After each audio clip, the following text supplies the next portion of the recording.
I wanted to take some time to go through the beginning of the year Institute presentation because we have a different amount of time at each one of our buildings, and this allows you to go back through and not only click through the presentation, but also have us kind of walk you through each step of it. So we're going to be talking about some things that you should do on your first days back to school with your kids, kind of the transition to Windows 10 and what that looks like. We'll go over a few new Google things from Gmail to Calendar, and then we have an amazing new technology training site that we want to share with everybody as well. All right, so let's get started with first day activities. Okay, over the summer, all student passwords were reset. So from K to 6, their passwords were reset to ABCD 1, 2, 3, 4. 7 to 12, it is school is here. Now, this is important to know because when the students went and picked up their laptops over the summer, we suggested that they stayed with us at Heartland and they logged onto their machine for the first time with the new password, just to make sure everything got set up. Well, not all of the students did that. Most students, when they get back into the classroom, will need to use this generic password to get themselves signed back in. A few of them changed their password while they were at Heartland, but most did not.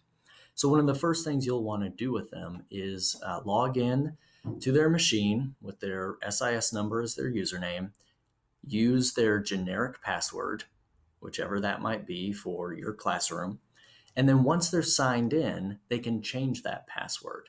And we'd like kind of everybody to do that together on those first couple of days. And the nice thing about doing it together is that everybody understands now how to do it, and you can have students do that again at any time. And their school password for their machine is connected to their Google password. So is yours as a teacher. So if you change that machine password, it'll automatically change the Google password. So how do you do this? Once you're logged in, you will press the Control, Alt, and Delete keys at the same time, and then you'll see an option there that says Change Password. Again, this is the exact same for teachers as it is for students. Now, that password that you change it to, it has some guidelines, and in this presentation, there's a clickable link here that will take you to those guidelines. In general, you need to have 8 characters. It needs to be it has to have one capital letter and then one special character like a number or an @ symbol, a number sign, that sort of thing. And then the trick with Google is that they are no longer accepting very common words to be a part of their password.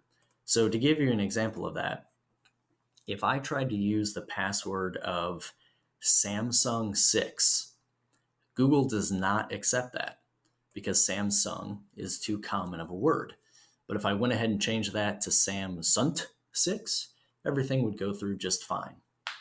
So if you have problems in the first few days with maybe a student who is able to log on to their computer and their password works fine for that, but then they go to Google and they can't get in, that's probably because Google has rejected that password.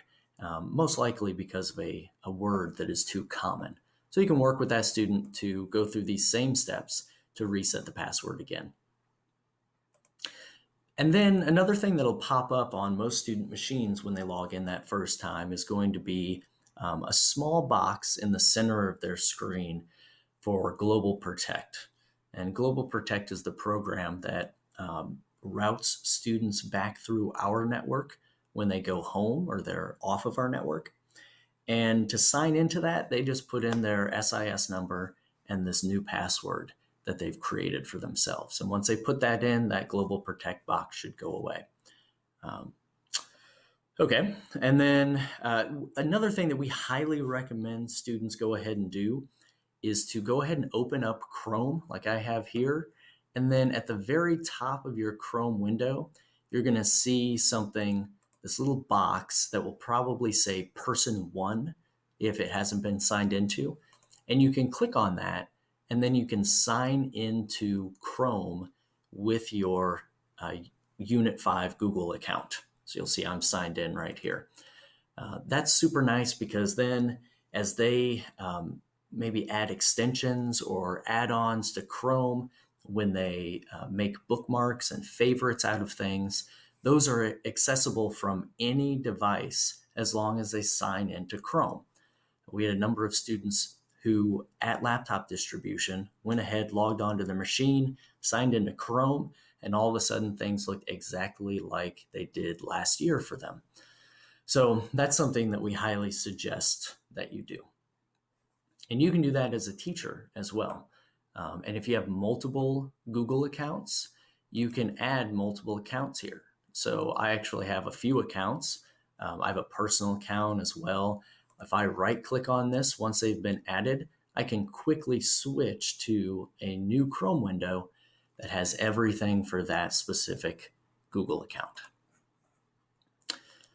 All right, next up, this is a little bit about BYOD students. They also had their passwords reset over the summer as well. So when they first sign on this year, they're going to need to use that password, that generic password, in order to get into things like CMS or Google or whatever it may be. So what we, again, highly suggest those BYOD students do is that they reset their password following these same steps that we went through a second ago first, before they do anything with their personal device. So they can log on to any device at their building. So they can go to an IMC and they can sign in there. They can use a teacher computer, that would be fine. They can use a loaner laptop if the office wants to set that up. But all they need to do is get to a district machine, log in, reset their password. And now when they get back to their personal device, they'll be able to sign on to the U5 Open Network using that new password. They'll be able to get into Google, get into CMS, all of that good stuff with that new password that they want to use. All right, now these are teacher things at the beginning of the year that we've heard over the summer that we want to make sure that you know and understand. The first one is accessing your H drive. So we do that now by clicking on the Start menu and going to File Explorer here. And that will bring up a window that'll look pretty familiar from Windows 7. And along the left side, you'll see a section that says This PC. And when you click on This PC, now you have the option to access your H drive, access the G drive, and printers. So this is how you would get to your H drive. This is also how you get to printers. So you follow those exact same steps. You open up the X drive, and then you have access to each one of the building printers. Again, we suggest that you go all the way down to the bottom and that you add the Follow Me black and white, Follow Me color. Those are the ones that allow you to print directly to the copiers, and then you can go and pick up all of your things at any copier in the district. And then the last thing to mention is to talk about how to change a student password if that is necessary. So if you have a kid who just cannot log onto their machine at all, maybe they changed their password and now they can't remember what it is. There are a few scenarios. In order to change that for them, you can go into the Software Center. So I'm going to go ahead and open that up by going to my Windows button and then All Apps. I'm going to scroll down here until I find Microsoft System Center, and you'll find the Software Center inside of there. Now, once we open up the Software Center, we can search for password in here, and you will find a password changer program. So if you install that, then all you need to do is open up Password Changer, and it'll ask for the student SIS number. You type in their SIS number, which can be found on the lid of their laptop, and that will reset their password to ABCD1234. And then they can go through the same password reset process that we talked about earlier. Okay, Windows 10. The big things about Windows 10, would be that the Start menu looks a little different now. In order to find all of your apps, all of your programs, that's going to be under All Apps. And to get into File Explorer, which is where you had all of your folders and files, you click on File Explorer. Also, to shut down your machine or to restart or put it to sleep, you click on the Power button. And if you want to just sign out of a machine, you go up to the top and go to your name, and then you can sign out or switch accounts. You can add or remove items from the Start menu. So if I go into, go into All Apps, and I have something like, Adobe Photoshop. If I right-click on it, I can pin that to the Start menu, and it'll pop up right there for me. So now I have this nice little icon here in my Start menu. And likewise, if you right-click on one of those programs, you can also pin it to your taskbar. So your taskbar is down at the bottom here, and that allows you quick access to it no matter what you have open. So I like to pin things like the snipping tool to my taskbar so I can take screenshots very quickly. All right, and then we have a full-blown Windows 10 video that you can watch as well, which will give you more updates and insights into some of the features. But for the most part, things have not changed too greatly. For all machines that have been re-imaged, so these would be all of your desktop machines, and then when you choose to get your laptop re-imaged, you will have the local Google Drive installed on that machine, but you'll have to log into it before it actually puts the folders and files onto your computer and syncs them down from Google. So if you go to your Start menu here, and you just start typing in the word Drive, it will search for Google Drive. Open that up, and you will get a box that will ask you to log in, and you just use your @MyUnit5 credentials. And once that's all done, you'll have your Google Drive icon down here in the lower right-hand corner. And when you open up your File Explorer, you will also have a little quick link to Google Drive over in your Quick Access menu. And that will allow you to access all of the folders and files from Google Drive right on your local machine. All right, Gmail. Let me talk a little bit about Gmail. One of the biggest things to know about Gmail is that there are still folders, but Gmail does not call them folders. They call them labels. So if I come over here into my Gmail account, actually I'm going to switch to my Tech Coaches account because the Gmail looks more like what yours will probably look like. So I do have folders, but they are now called labels. So over here on the side, you can see more labels. And I have what essentially are folders. I click into the math one, and then anything that has to do with math can be put into that folder or that label. And you can make as many of those as you'd like. You can do that by clicking there on labels and then going down into create new labels or manage labels. Okay, create new one just allows you to put it in quickly, give it a name. You can also go into manage labels, and it'll show you all of the labels that you currently have set up. So a second ago, we saw that one called math. I can hide that if I want to so that it doesn't show up on my little sidebar. And then from this screen, I can also create as many new labels as I want. Also know that when we moved from Outlook to Gmail, all of your previous folders came over with you, and they will all be nestled underneath a label called _inbox. So if you had a lot of labels before, when you see this on the left side, this inbox one, you'll be able to open it up, and it will have all of your folders from before.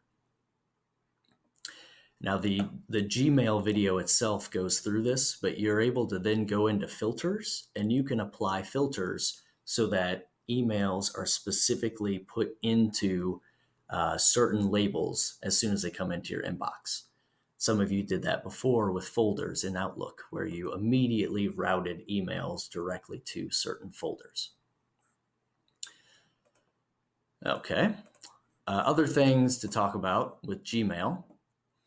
There's a little settings icon in the upper corner of Gmail, and this allows you to change the way your Gmail inbox looks.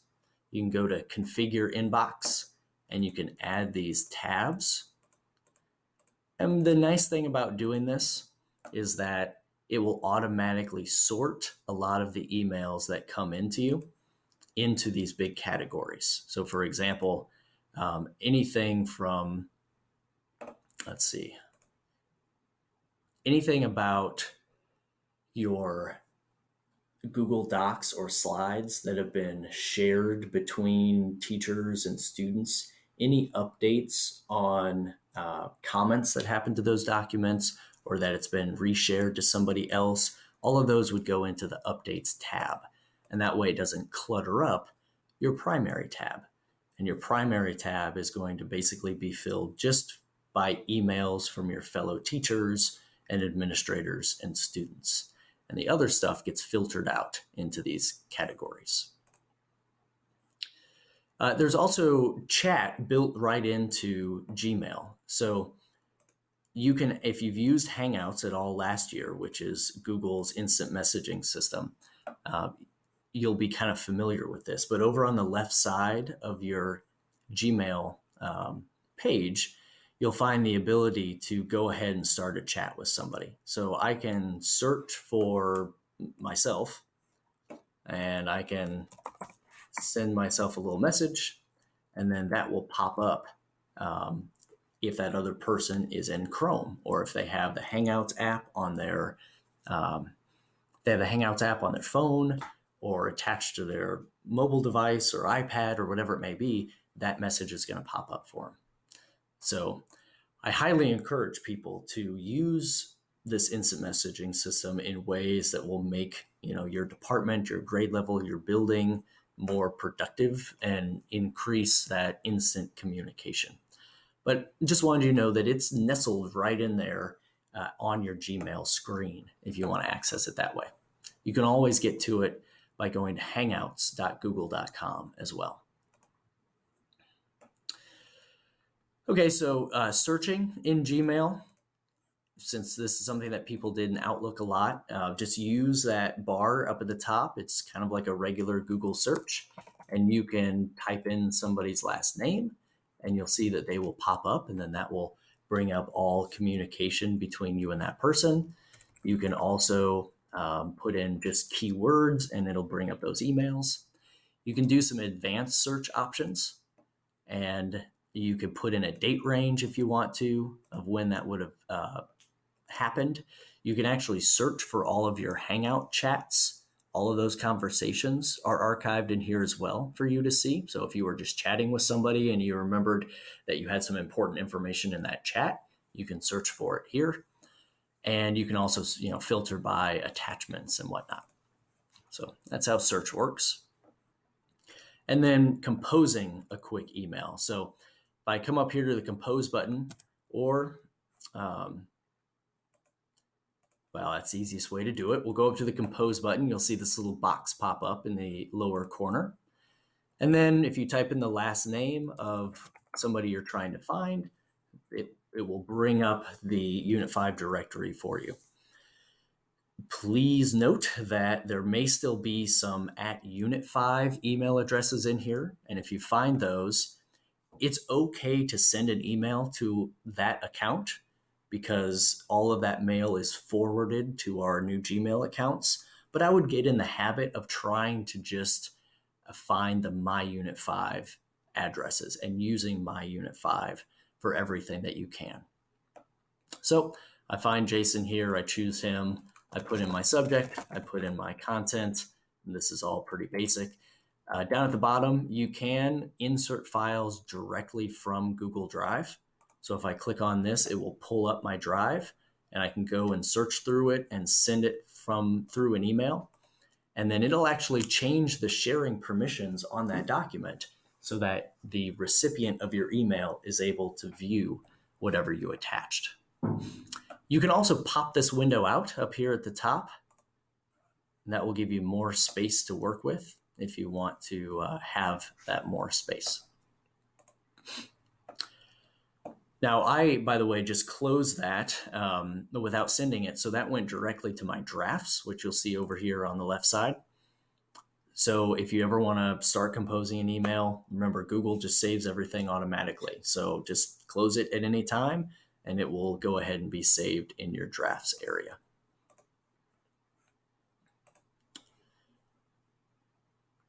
Okay, now another suggestion that we have, this will be the last thing here in Gmail, is to go ahead and take some of these tabs that you feel like you'll be going to often, and you can do two things. You can either right click on the tab and pin it, and then what will happen is that every time you open up this Chrome window, you'll have all of your pinned tabs open automatically on the left side. And they'll be smaller, just kind of off there in the corner, but they work like any regular tab. You go ahead and click on it. And then when you close out and open it back up again, all of those pinned tabs will come right back. That would allow you to be able to have access to Gmail, Google Drive, Google Calendar, maybe these things that you're always going to want to have open. It allows you to access them quickly and easily every time you open Chrome. Now, the other route that you can go, instead of pinning these tabs, I'm going to go ahead and unpin that. You can go into your Chrome settings,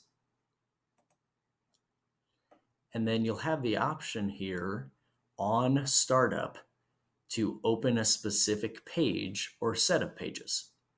So you can come in here and set pages. Right now, whenever I open up Chrome, it opens up these 4 tabs for me. So you can also come into here and just say, I'd like you to open up mail.unit5.org. And that would open up our Gmail every time that you open Chrome.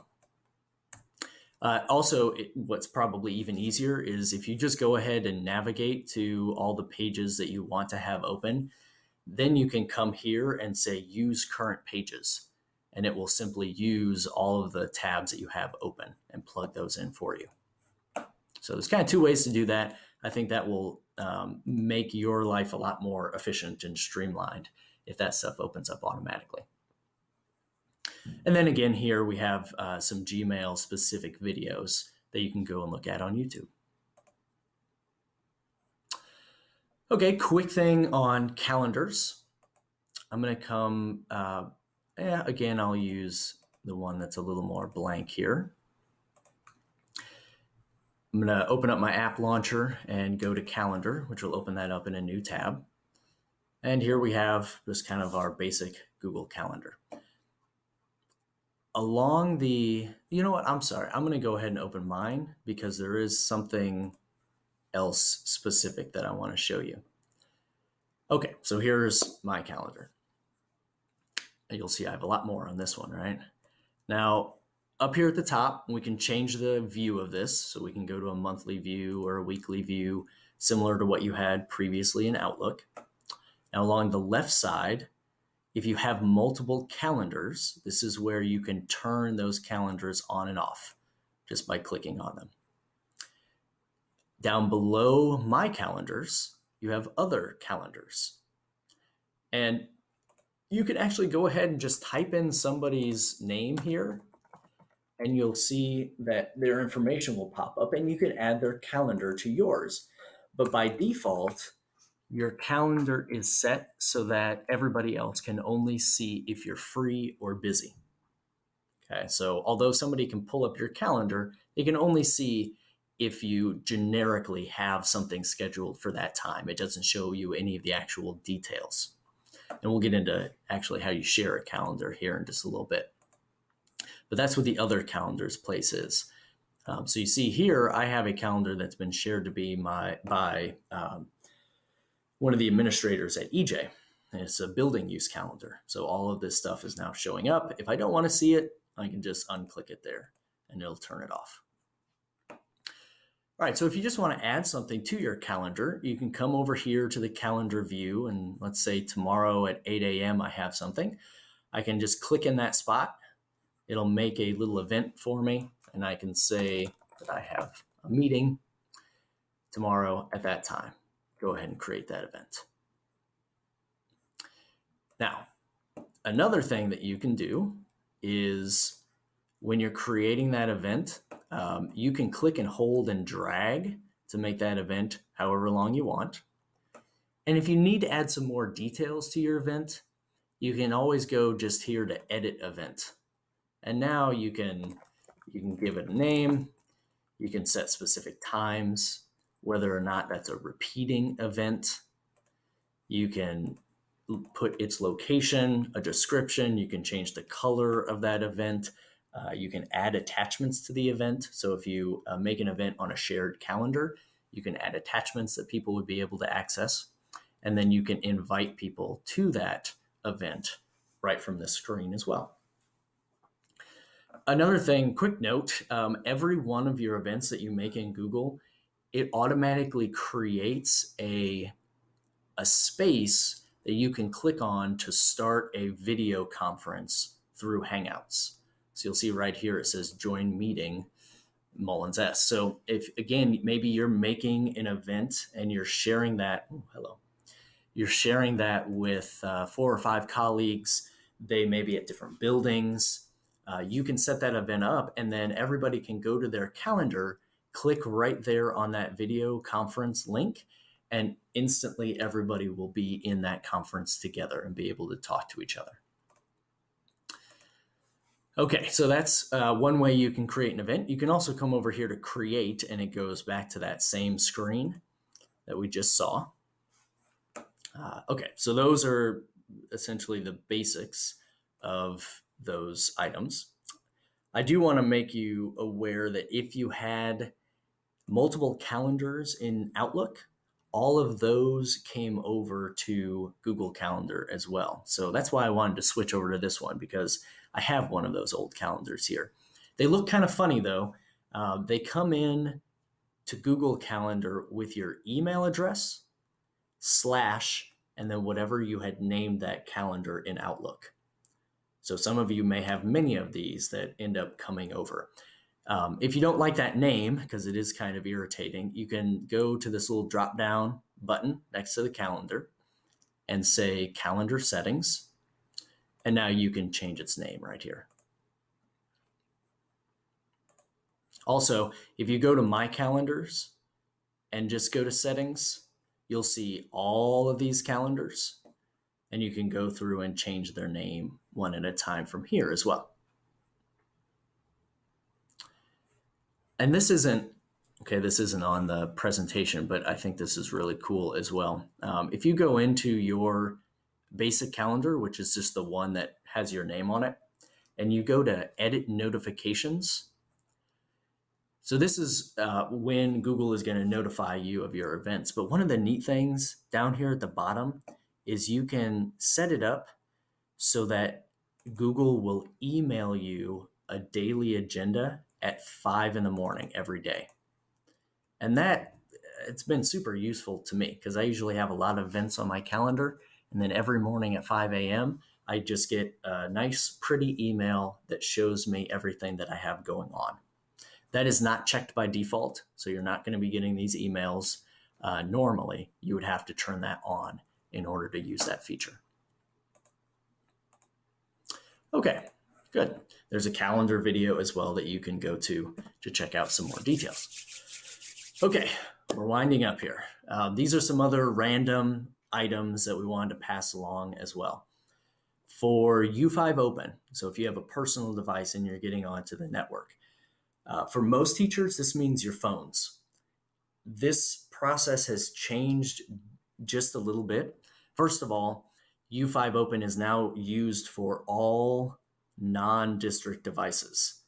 The regular Unit 5 network is no longer accessible. And many of you probably had your old or your phones last year on that regular Unit 5 network. So when you get into school, it may look like your phone is connected. You may have Wi-Fi bars, but if you actually try to navigate someplace or try to refresh your mail, something like that, it won't work because you're not actually connected. So you would need to go into the settings on your phone, and you would need to take out that regular Unit 5 network and connect to the Unit 5 open network.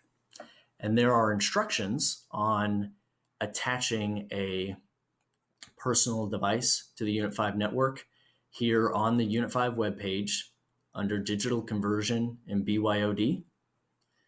You'll see this logging onto the network area. The text document here is up to date. As of today, as I'm recording this, the video is not up to date. I haven't updated that. But by the time you watch this next week, maybe that will be updated. Okay, so know that you may need to log into this in order to get up and running.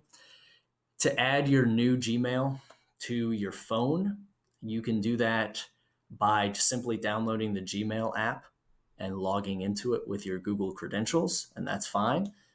You can also attach a new email account to, for example, if you have an iPhone, to your Mail app. You can attach a new account, choose a Google account to attach, and then put in your My Unit 5 credentials. If you have any problems with that, come and talk to us. I already showed you the new software center, so we don't have to go over that again. If that's only going to be on newly imaged machines, but once you start using that, you don't have to use the application catalog anymore. It's actually all rolled into that one piece, that software center. So if you're still on the old system with Windows 7, you're going to have to get re-imaged before you see that. U5 Cloud, we are definitely pushing people to use that. That is apps.unit5.org. I'll go there here just so you can have a reminder of this. You log in with your normal credentials. And again, it's a single sign-on spot. Once you sign on here, I can go to something like CMS and it'll push me right through. I don't have to re-sign into that. I can go to Google Drive and it'll push me right through. I don't have to sign into it. So this is a great place to go to first and then to find anything you need from within here. There are also a few specific things in here that we can only get to from this system. Skyward is a good one. If you're using a personal device, you're going to need to go through U5 Cloud in order to get into that. And I'll show you a few more here in just a second. Now, this space is going to be replacing the staff and resources area. And I know a lot of teachers use this in order to get to things like Skyward or lunch count or maybe get into SharePoint. Soon, when you go to staff and resources, and this should be by the time you're actually watching this at the beginning of the school year, when you click here, it's going to point you directly to apps.unit5.org, the U5 Cloud. And all of the items that you see here that you have accessed before from this screen will be in U5 Cloud as an application that you can click on. So for example, getting to Skyward, here's our Skyward link. All right, going into Mastery Manager or Park Testing, all of those things are options within apps.unit5.org. Okay, and kind of sticking with that theme, now that we have switched from Outlook over to Gmail, a lot of people are wondering, how do I get to my old email? And using this thing called Mail Archive that is in the U5 Cloud is the way to do that. So when you get into here, if you go ahead and just start typing in mail, you will see Mail Archive pop up. And then there are some specific instructions on setting your password for the first time. And then there's a video specifically on Mail Archive that I encourage you to watch. But this will allow you to search back through all of your previous email, even things that were back on the old at Unit 5. Currently, again, as I'm recording this, you cannot search for anything back on the old Unit 5 email, but that is getting updated and fixed very soon. So again, by the time you watch this, that may very well be fixed. Okay, and then there's a nice little plug here for our Unit 5 Instructional Technology blog that you can go to and check out. We're going to be keeping that updated all year. And then the last one, if you have made it this far, congratulations. And this is the most exciting piece for me. We have a brand new Unit 5 technology training site that is operated through Google Sites. And it has courses set up for basics, intermediate, and advanced. And I'm going to go ahead and just navigate here so I can show you a few things and what this looks like. The first thing you can do is you can go to resources and you'll find under documents that there's a training guidelines document. And this is going to walk you through everything, what it is, what its value is, the vision for this, how to navigate around it. The basic idea here is that we wanted to have a way for teachers to be able to go through and learn about all of the different things that we use in our district and all the little hints and tips that we like to provide on a one-to-one basis, but to be able to do it at their own pace. And not only that, but if you do choose to go through and look at these materials, you can also fill out a short Google form. It's usually between 5 to 10 questions. And when you do that, then you will be emailed a certificate that shows that you have worked your way through these very simple technology courses. And those are great to be able to use for your evaluation to show an evaluator that you are advancing your way through learning about new technologies in the district. So the basics course, that is open to absolutely everybody in the district. You can come into here, open up devices, which is our first course, and you'll see that there's some information up at the top. There's a collaborative Google Doc that is fully editable by anybody. So if you want to take notes on something while you look through this material, you can open that up, record your notes, and that'll be visible for everybody to see. So it's this living, breathing document that people can put in hints and tips and things they learned. And then as you scroll down here, you'll see we have sections for, your teacher laptop, things you should know, and an accompanying video. For student laptops, what you should know so that you can help them out for little basic things and an accompanying video. And it goes on through Windows 10, wireless network. For each one of these things, there is some information, there's a video, and then there's a little question to think about at the end. And when you finish it up, you can access the Google form. I've already filled mine in, so it doesn't let me do it twice. You can access that Google form. Those questions are usually very similar to these questions. This is not meant to be something difficult or complicated. It's simply a way that you could, if you wanted to, track your progress through here and get proof and evidence that you've worked through these materials. The other thing here is that the intermediate and advanced courses, these are going to be offered in a new style of PDA, where we're going to meet with a group of teachers only once at the beginning of the PDA, once at the end, and then working through this course at your own pace and with our kind of one-on-one guidance as we meet with you throughout the year is how you would accomplish that PDA. And then, for all other intents and purposes, it's the same as any other PDA that you may have ever taken. The salary schedule or compensation is the exact same. So this is a new thing that we're trying out, and this PDA will be posted, this intermediate PDA will be posted sometime most likely in September. So you can look for that. But anybody, absolutely anybody, can go through all of the introductory materials.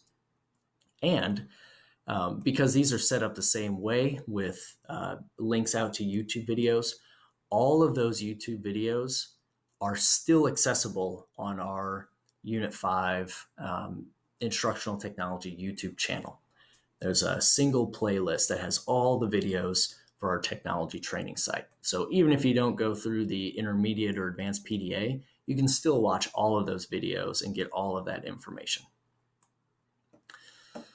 Okay, so I know that was long. I wanted to do this just so if anybody felt like they didn't get as much as they wanted to from the initial meeting, they had something that they could go back and watch.